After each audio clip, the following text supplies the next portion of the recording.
So you're thinking about buying the Canon PowerShot G7X Mark III, maybe for vlogging or finally getting serious about photography, and you want the truth about its problems before you spend your money. I'm about to show you exactly why this camera might not be the magical upgrade everyone says it is, and the frustrating flaws I found after using it for months. For the best price, click the link in the description. But here's what surprised me. This camera has some serious issues that almost made me return it, from overheating to a design choice that'll drive you nuts. However, after pushing through the annoyances, I discovered something unexpected that changes everything.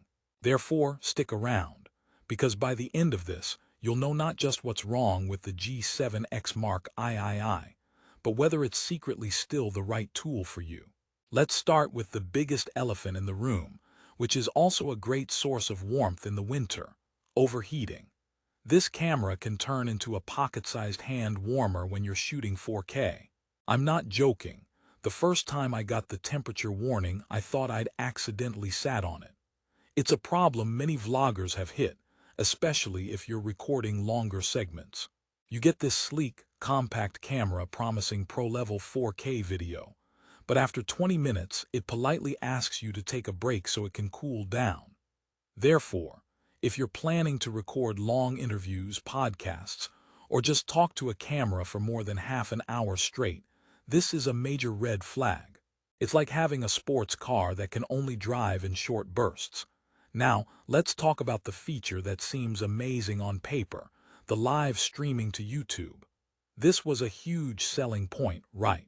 Turn your camera into a high-quality webcam instantly. But here's the twist. The setup is not exactly plug-and-play.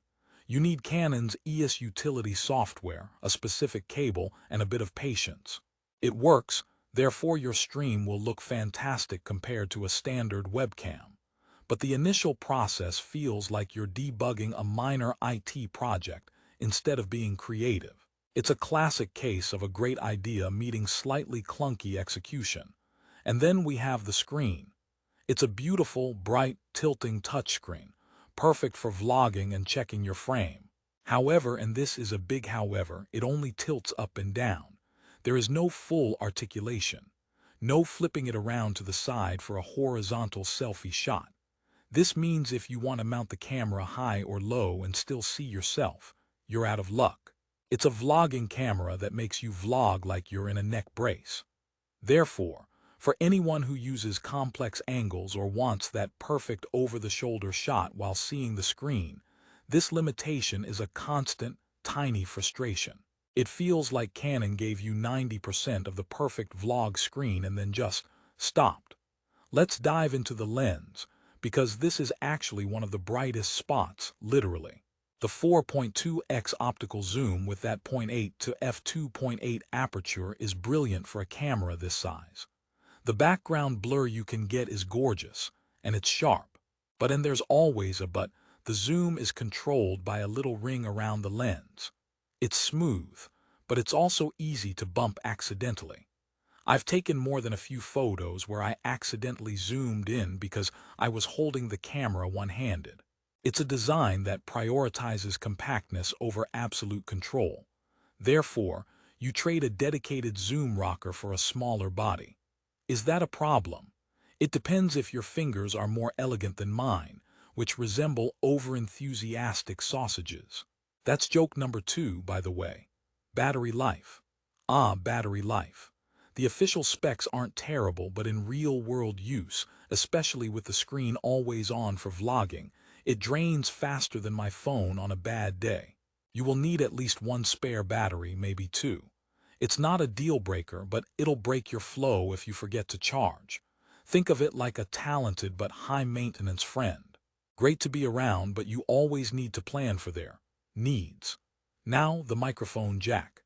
This is a pro feature in a compact body, and it's fantastic to have. You can plug in a proper external mic and get crisp, clean audio, which is 70% of a good video. But the placement is interesting.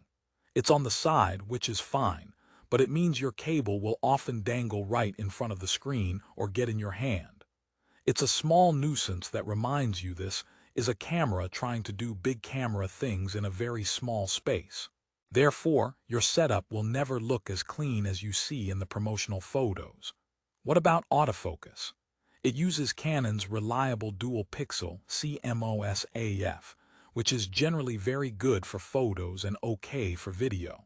But in video mode, especially if you're moving, it can sometimes hunt a little. It's not terrible, but it's not the rock-solid, face-tracking perfection you might hope for. It's more like a very attentive but occasionally distracted assistant. Let's pause here for a joke. What did the digital camera say to the photographer? I like you a lot, but I'm just not that into you developing me. Okay, moving on. After all this negativity, you're probably wondering why this camera has a 4.4-star rating on Amazon. Why do so many people love it? Therefore, it's time for the contrarian snapback, the resolution to all these problems. Because the truth is, despite these flaws, the Canon PowerShot G7X Mark III might still be one of the best vlogging cameras you can buy. Why? It comes down to the total package. The image quality from that 1-inch sensor and DIGIC8 processor is stunning. The colors are classic Canon beautiful, straight out of the camera. The 4K video, when it's not overheating, is incredibly detailed. The slow-motion 120 FPS in full HD is buttery smooth and fun to use. It fits in a jacket pocket. It makes your smartphone photos look flat in comparison. The problems I listed are real, but they are the trade-offs for having such a powerful camera in this form factor. There is literally nothing else in its size class that gives you this lens, this sensor, a mic jack, and 4K. It's a unicorn. Therefore, you don't buy it despite its problems. You buy it understanding its problems and deciding they are worth the incredible image quality and portability. It's like dating someone who is amazing in every way but leaves their socks on the floor. You decide if the socks are a deal breaker.